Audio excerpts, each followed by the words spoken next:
New approach to ending gun violence wins praise and sparks controversy. Overview. The core purpose of Office of Neighborhood Safety is to eliminate the gun violence in Richmond, and the program sets itself apart from a strict law enforcement police approach by emphasizing prevention and exclusively targeting a small group of young men from Richmond identified as being the most likely to either kill someone or be killed themselves. These young men use gun violence to resolve conflict, but also to obtain something that they can't get from mainstream society, Bogan said. The idea that I'm somebody, the idea that I'm significant and I'm a contributor to society, the idea that I'm important.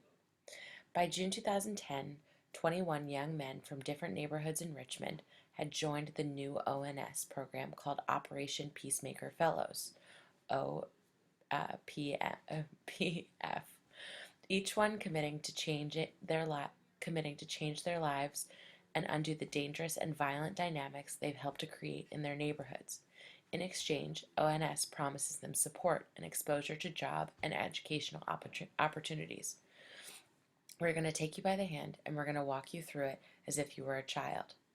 Bogan remembered telling them, "These are your uncles and aunties, and I'm Papa."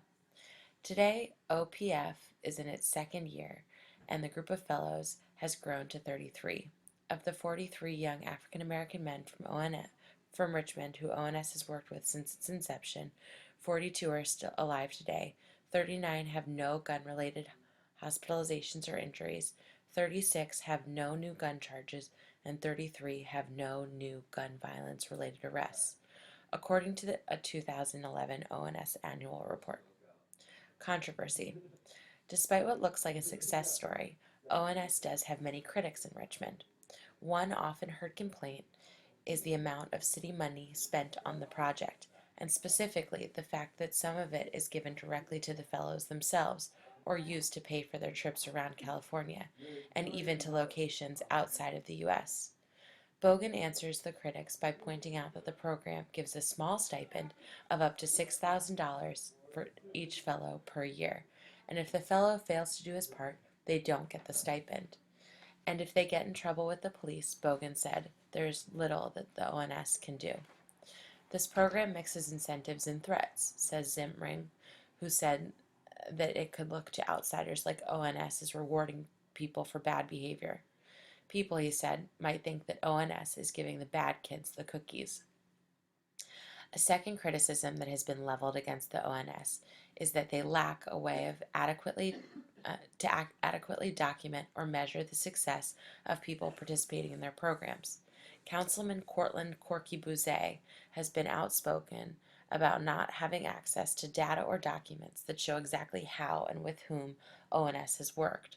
How many people are $2.8 million taken care of? Bouzet asked.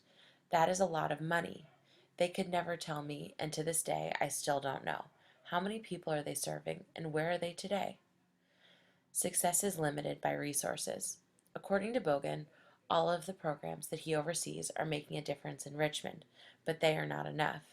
If you gave me the resources and money to do all that we could, all that we do for 150 fellows instead of 20 or so fellows, violent crime in this city would never be what it is today.